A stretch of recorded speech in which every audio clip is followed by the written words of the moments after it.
going over the new line launcher kit that's going to be included in the ice and swiftwater rescue gear cache on Rescue 41. So the kit comes housed in this rugged black carrying case. Open it up, and the contents inside we'll quickly review for you guys. So we've got the gun itself with the pre-attached conical shaped projectile, and then we've got our line launcher gun kit here with the string reservoir on the stock. The other contents of the kit include the shoulder extension. Simply just slides in and attaches like so to give you a little bit more stability for shooting the gun off your shoulder. We've got some extra string. We've got a cleaning kit. We do have this additional aluminum projectile attachment, which I think for our application and our river sizes will probably not be the most appropriate projectile, but we're going to keep it included in the kit just in case we lose or break this one. We've got a backup. Additionally, we've got some ear protection and included some eye protection for you guys. Standard PPE for shooting the gun, and then we've got our 3 separate rounds. We've got our red 22 blank rounds, which is going to be the strongest, furthest projectile. It's approximately 100 to 300 feet. We've got our yellow rounds, which range from like 80 to 120 feet, and then the green rounds, which according to the manufacturer shoot anywhere from 40 to 100 feet. So the green, I believe, will be the most appropriate round for our river sizes in our application, but we're going to include the other rounds in there just in case we need a little bit more distance. So those are the basic contents of the kit. Obviously, this is a gun, and we should treat it with the same respect and safety precautions that we would with all of our equipment, but especially equipment that's capable of discharging around that could be dangerous for bystanders and rescuers. So this is going to be a tool that's going to be available for officers to use, as well as trained swiftwater rescue technicians,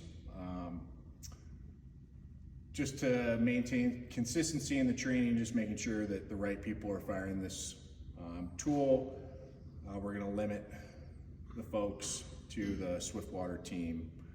Make sure that we cover this information in detail in the annual refresher that we're going to be holding this year. So we're going to take this outside and demonstrate how we want you guys to train on shooting this gun.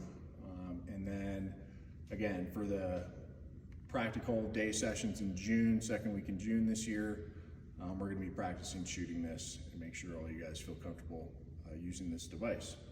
So now we're going to demonstrate shooting the line gun. Obviously you can see I've got my eye protection, hearing protection on, and I also have gloves on.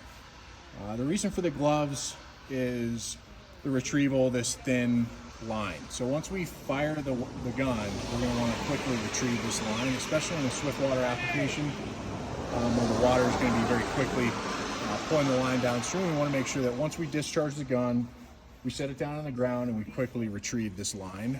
We're going to want to pull this line taut with whoever's retrieving the projectile on the other side of the river. Once the line's tight, we can attach the life safety line for a tension diagonal or whatever the tactic is for the application that we're using the line gun for.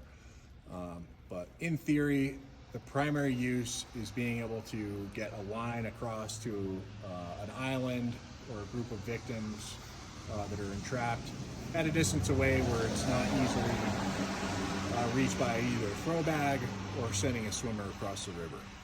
So in my hand I have one of the green rounds, the blank 22. Looking at the gun, it gets placed in here and then flipped up. So at this point it is not completely loaded. I'm going to put my glove on, and just so you guys can see on this side, by pulling this back, I'm now loading the gun, and it will be live once I pull it back.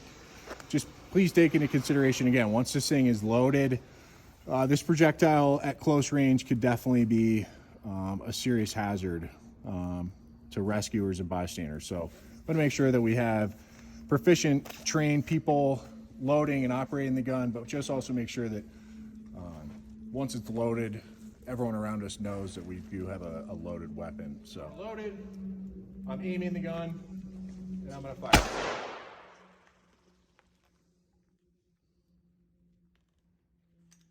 So once it's fired, I'm gonna drop this down.